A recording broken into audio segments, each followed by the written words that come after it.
Quando surge o Alviverde, eu surjo por aqui com mais um vídeo no canal do Verdão. Meu amigo, não deu nada, né, cara? O jogo aí não saiu nem gol.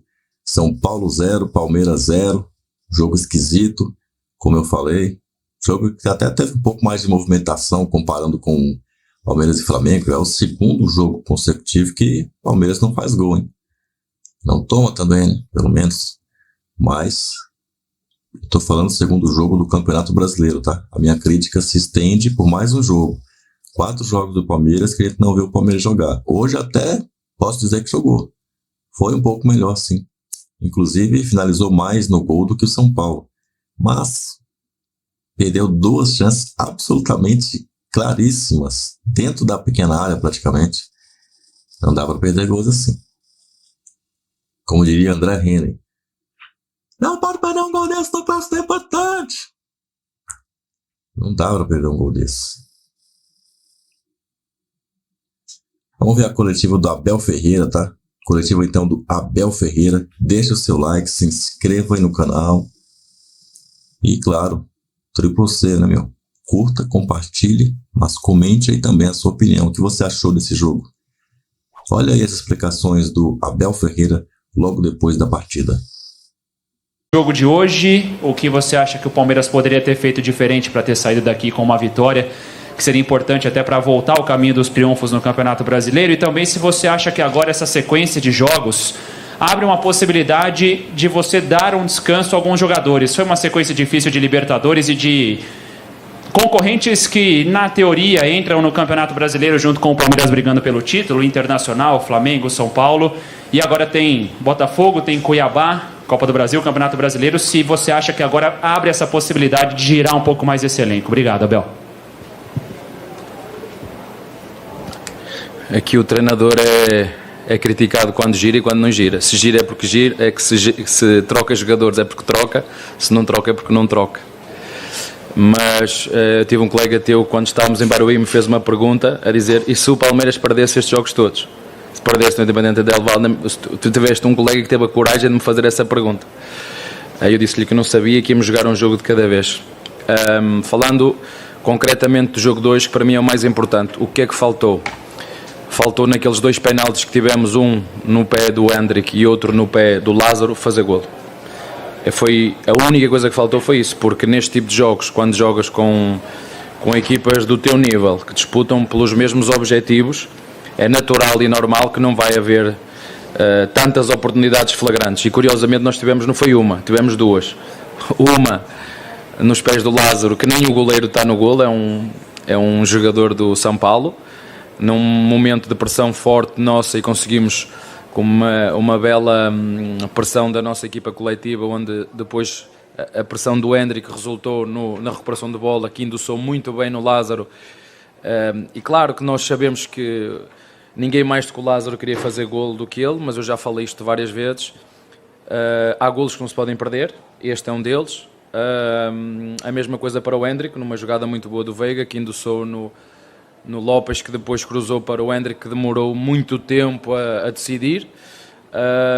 Mas acho que foi isso que faltou. O adversário também teve, na segunda parte, uma transição em que o Caleri meteu a bola no poste.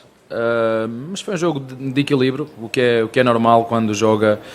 Pelo menos eu, que tenho jogado várias vezes contra o São Paulo, ainda para mais aqui em casa deles, com o público deles. Na minha opinião, acho que foi um jogo de equilíbrio.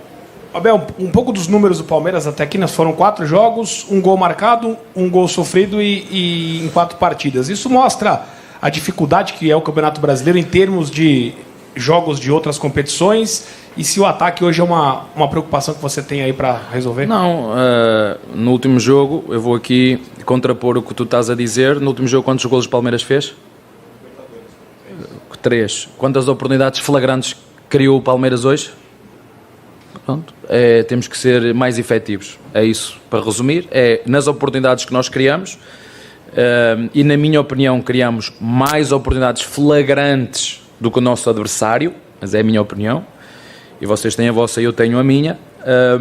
E o que eu te tenho que dizer, o que me preocupa não é a forma como nós chegamos, não é a forma como nós criamos, temos que ser efetivos. Já falo isso várias vezes, mas nos últimos anos, mesmo nós, porque eu estou sempre a exigir e a cobrar muito dos nossos jogadores, tem acabado no final de cada competição.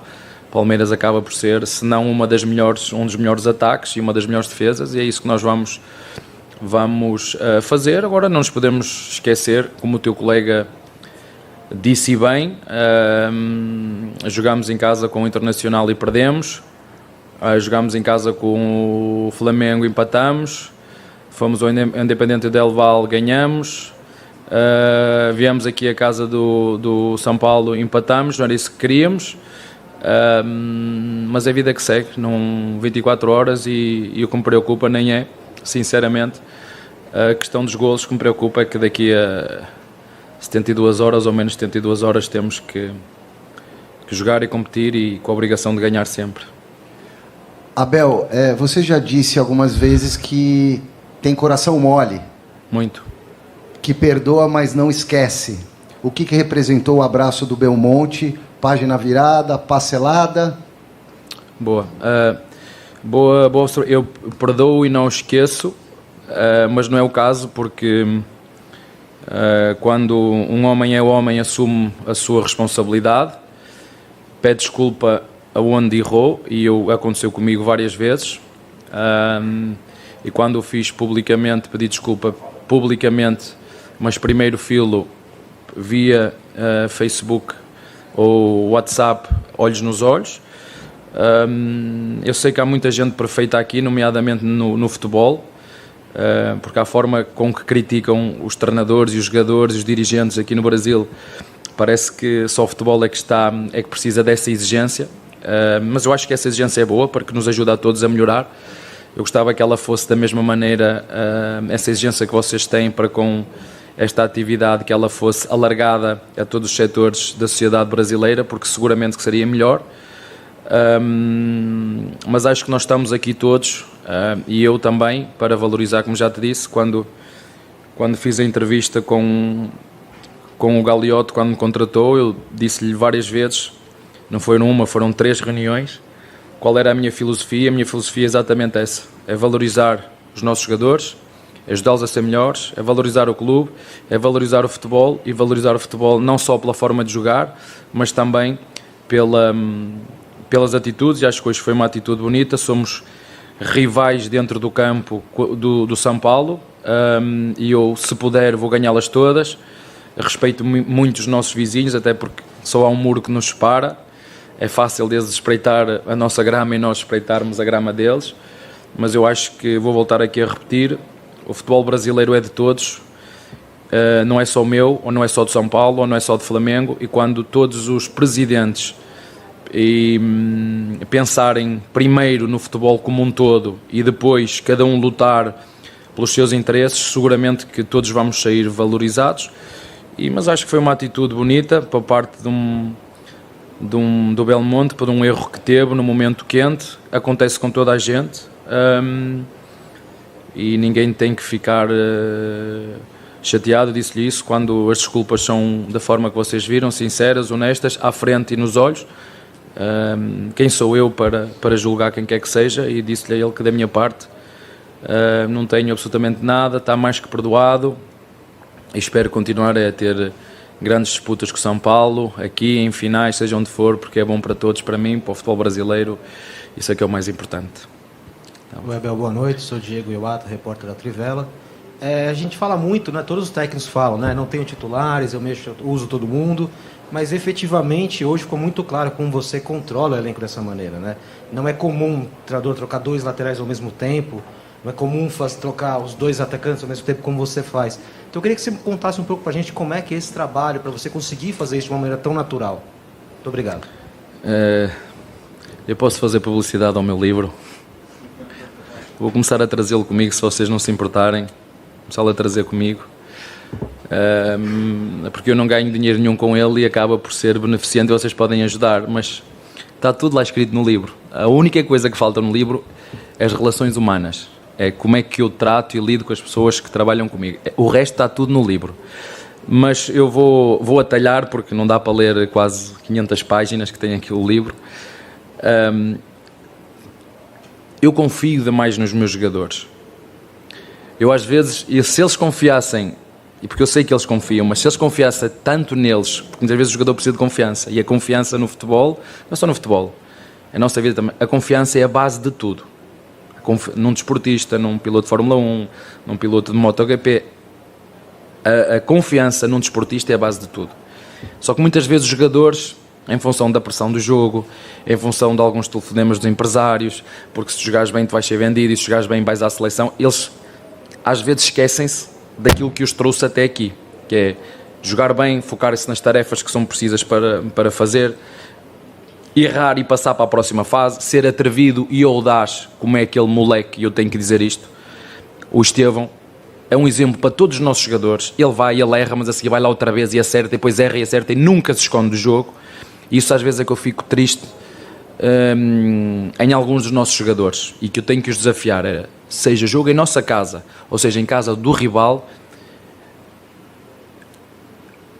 eu não me posso esconder do jogo nunca. E eu não falo sem bola, porque eu sei que os meus jogadores sem bola se entregam de corpo e alma, mas com bola, até porque na nossa forma de jogar, na nossa forma de defender, nós precisamos do momento em que nós tivermos bola para poder atacar bem. Nós precisamos de... Eu não posso ver os meus jogadores a dar um toque de primeira. Tem que segurar, tem que ganhar faltas. Vocês viram a quantidade de faltas? Viram o que é que o centroavante do nosso adversário fez? Segurava-as todas. Ou era com falta. É isso que nós precisamos. Que nenhum dos nossos... Eu não estou a falar dos nossos centroavantes, estou a falar da nossa equipa. É que nenhum se esconda e que confie neles como eu confio. E a prova disso é que se eu tiver que trocar de zagueiro, vou trocar, como foi o caso no último jogo, jogou o Luai, descansou o Murilo. Hoje entendi, porque o Rocha vinha com um jogo fantástico que tinha feito no último jogo. Eu meto o Rocha, meto o Mike, ok, vou iniciar com o Rocha, que teve muito bem. Achei que naquele momento do jogo precisava de refrescar o lado direito, a mesma coisa do Piquerez, que vinha com uma sequência longa, precisar de refrescar o lado esquerdo também.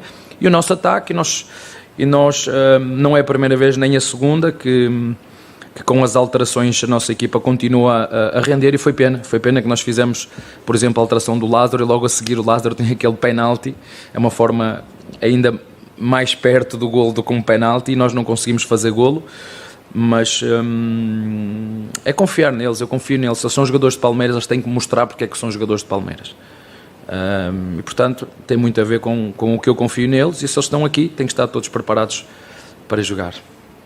Boa noite, Abel. João Quero do Verdazo. Como você comentou agora, aos 10 minutos do segundo tempo, você tira o Flaco Lopes e coloca o Lázaro. São dois jogadores de características diferentes e essa alteração acaba mudando a forma de jogo do Palmeiras. O que você viu na partida naquele momento que fez você achar que uma mudança como essa seria vantajosa, e se você acha que deu certo? Obrigado.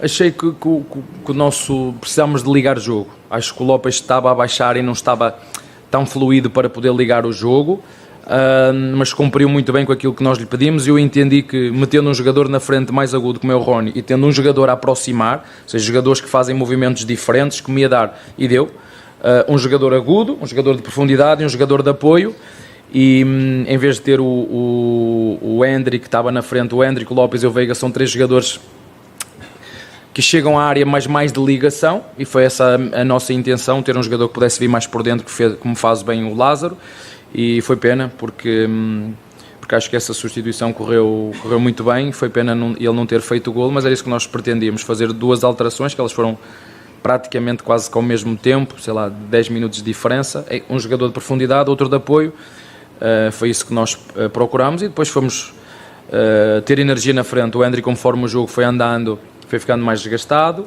e nós fizemos as substituições que podíamos. Pena só ter 5 substituições, se tivesse mais, seguramente que fazia também.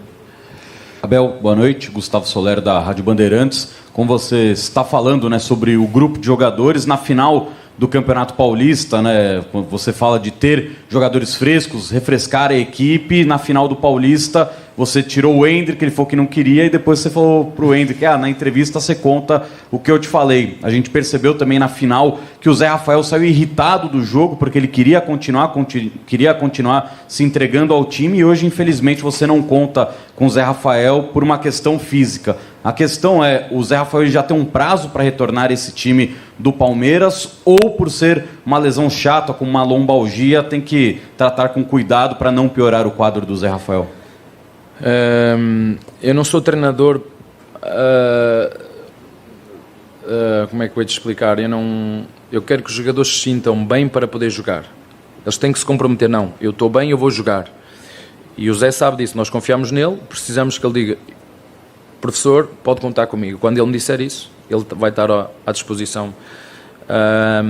Vocês sabem que é um jogador que nós gostamos, que precisamos muito. Eu acho que nós temos 4 mais 1 belíssimo jogador no meio campo. Temos o Aníbal, que chegou muito bem. Temos o Rios, temos o Menino e temos o Fabinho e o Zé. Portanto, temos 5 jogadores ali para a posição de 5 e 8, primeiro e segundo volante, como vocês gostam de chamar. Aí é uma posição que eu particularmente estou contente. Acho que é uma das posições onde nós estamos, quando estamos todos, estamos bem servidos.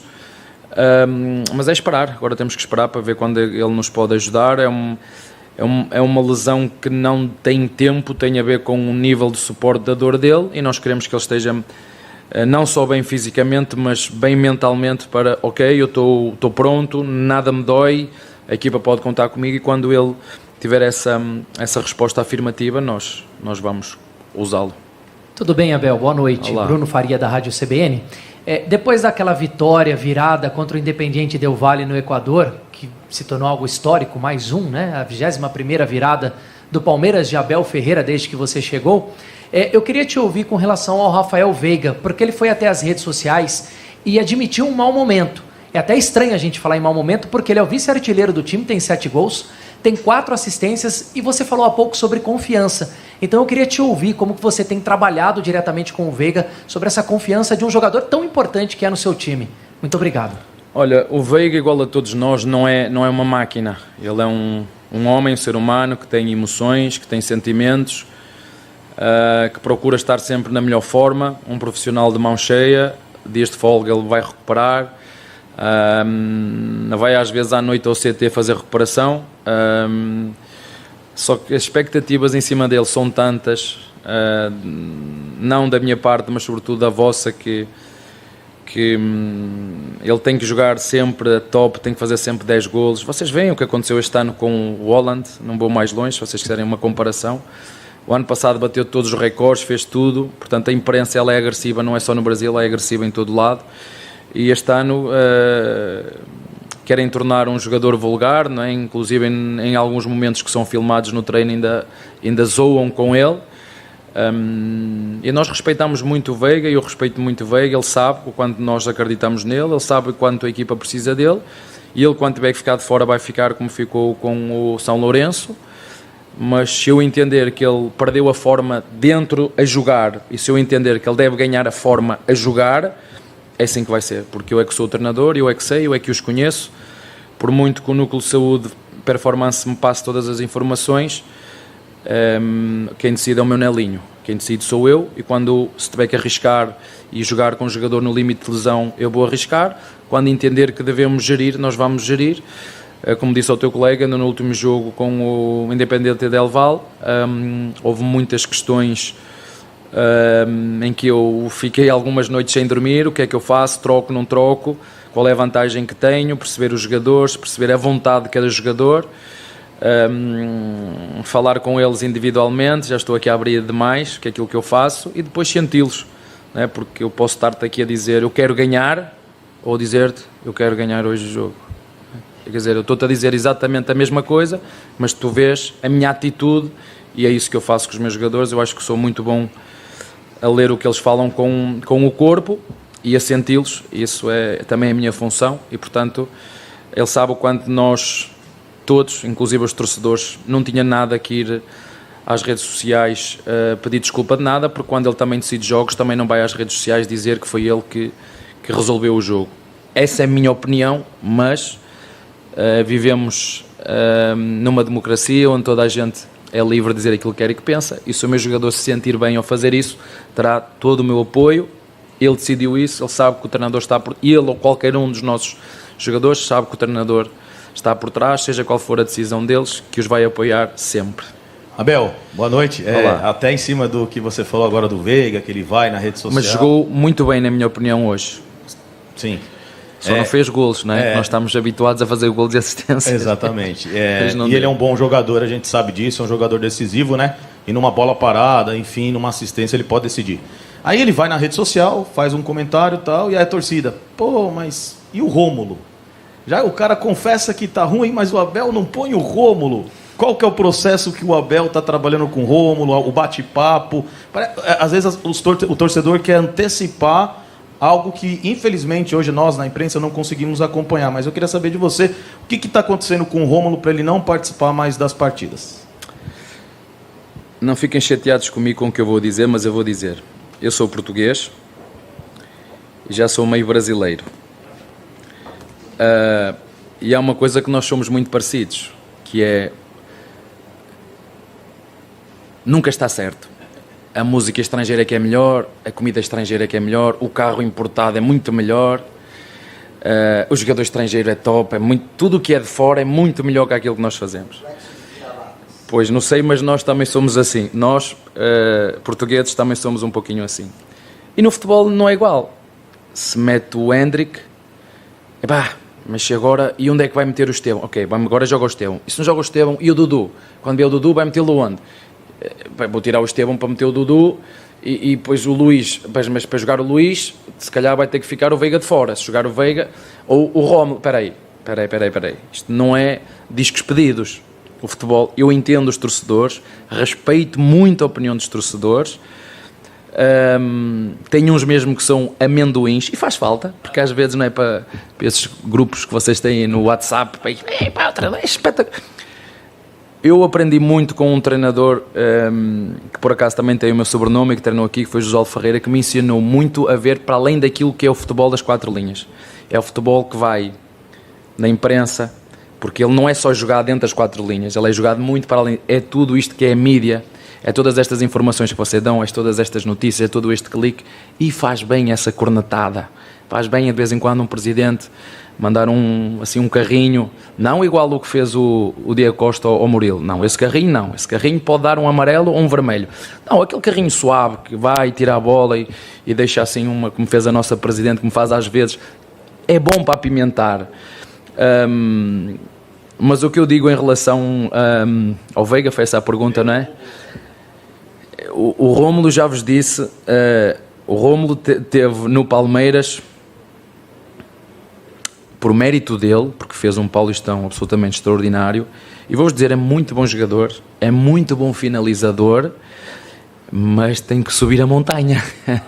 E na altura certa ele vai ter que jogar. Eu vou-vos dizer o que eu já disse várias vezes e vou-me botar a repetir. Vocês podem ter a certeza de uma coisa: todas as minhas decisões não é pensar o que é melhor para o Hendrick, ou o que é melhor para o Lopes, ou o que é melhor para o Rony, ou o que é melhor para o Veiga. Está lá assim, no meu gabinete. Vocês não entram porque eu não... Um dia vou-vos deixar entrar. Eu vou ter lá assim, quando eu tenho dúvidas, está lá em cima assim, o que é melhor para o time? Nem está escrito equipa, porque equipa, vocês querem... Está assim, o que é melhor para o time?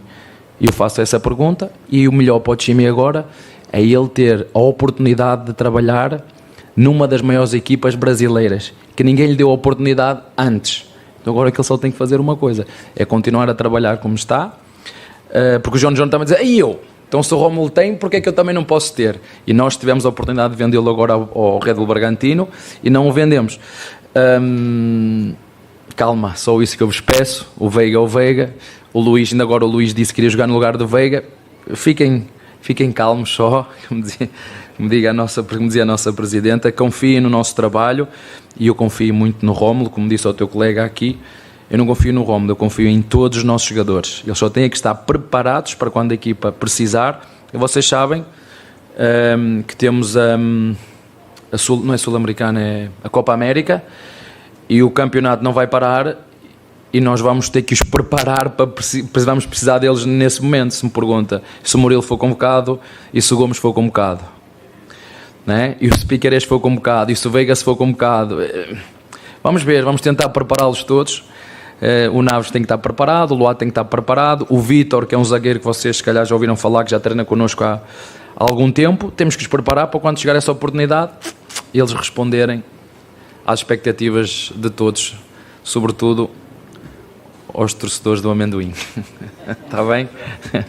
Abraço para vocês.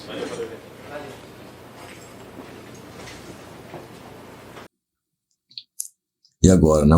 O que nós vamos fazer? Tá chegando aí a Copa do Brasil. O Verdão dá mostras aí de voltar a jogar bem no Brasileirão, porque eu achei que o Palmeiras até jogou relativamente bem o jogo. Teve chance de vencer, teve mais chance que o São Paulo, mas desperdiçou, né? Teve aí uma falta de capricho na hora da finalização muito grande, ou um excesso de capricho. O seu Lázaro não pode receber uma bola do Endrick na cara do gol sem goleiro e não fazer o gol. Ele não pode chutar a bola na direção do zagueiro. Uma bola rasteira para o zagueiro tirar com o pé tranquilamente. Ali era o lance que eu imaginava que ele chutaria ela para cima, porque aí só defenderia com a mão, né? Chuta a bola da maneira mais fácil possível para o zagueiro tirar. O que você achou das explicações do Abel Ferreira? Coloca aí o comentário, porque eu ia atribuir para você. Aproveita, curta, comente e compartilhe aí, tá? Aguardo você no próximo vídeo. Próximo vídeo eu vou trazer aí o que o pessoal do Linha de Passe falou. O professor Calçade soltou o verbo e deu aula de novo. Avante palestra.